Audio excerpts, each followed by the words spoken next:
Despite the mask mandate, there are still folks on Lower Broadway without them on. We'll take a look at what's being done to enforce the order.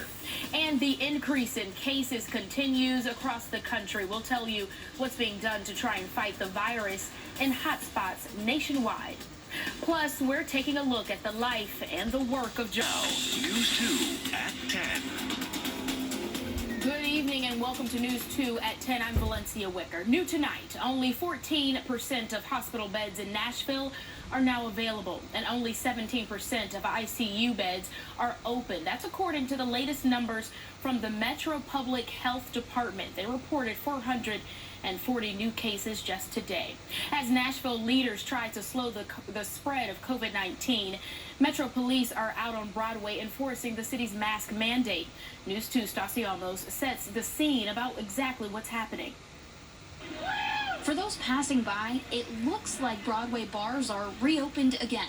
This video taken Friday night showing hundreds of people lining the streets waiting to get into bars, many not wearing masks. You see Metro Police are out talking with people. They tell News 2 they've been verbally informing those out about the city's mask mandate. I've heard good things about Nashville, but I'm not a big fan of masks, so it's kind of lame. The majority of those not wearing masks told News 2 they're visiting from out of state. Did you know that we have a mask mandate? Oh, really? No, we didn't. Didn't know that. While legally bars can remain open at half capacity if they make most of their profit off food, many bars are offering to-go drinks. It's actually kind of nice that we get to take our drinks to go, but I mean, we're having a good time. With everything being closed, it's still nice to just explore and see Nashville. Party wagons still stroll the streets. Vehicles over 10,000 pounds aren't included in the mayor's public health order, stopping transportainment such as pedal taverns and carriages.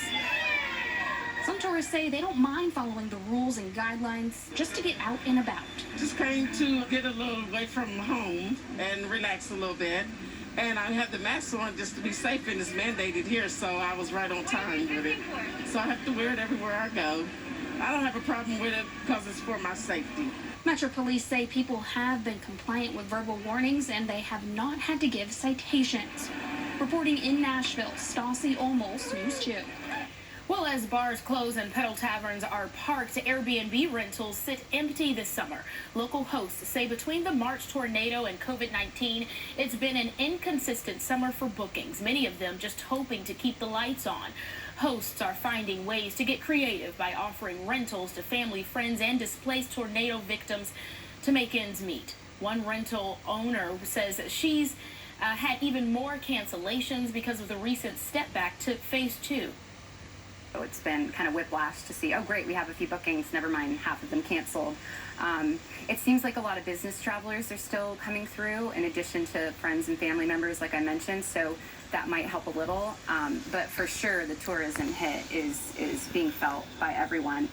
And she also says it's been difficult to forecast reservations because of the back and forth between phases. Still, Airbnb has enforced higher cleaning procedures due to the spread of the virus. Well, more than 65,000 new cases of COVID-19 were counted today around the country. Megan Teverizian is in San Diego with a look at some of the hotspots. New cases of the coronavirus continuing to spread all over the U.S. 19 states posting their highest number of new confirmed cases in a single day this week. Police cracking down on so-called COVID parties, like these house parties in Central Florida. When I hear about these COVID parties, it just, makes my head spin. You're not in a vacuum.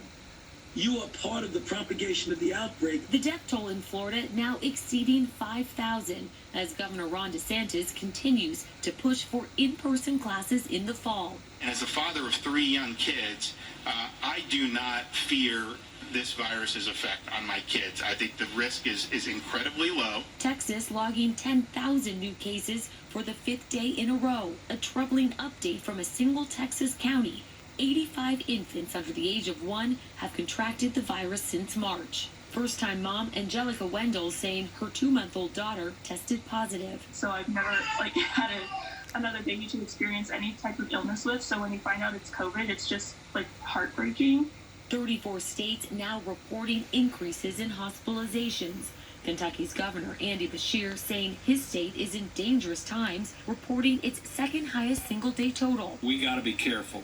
We got to make sure that we are wearing our facial coverings. The debate over wearing masks still sparking pushback.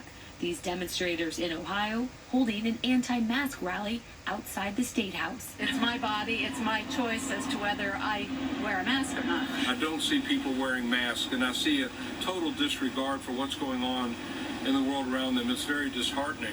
Megan Davrizian, ABC News, San Diego. Well, it's definitely feeling like summer outside these days. Temperatures well above 90.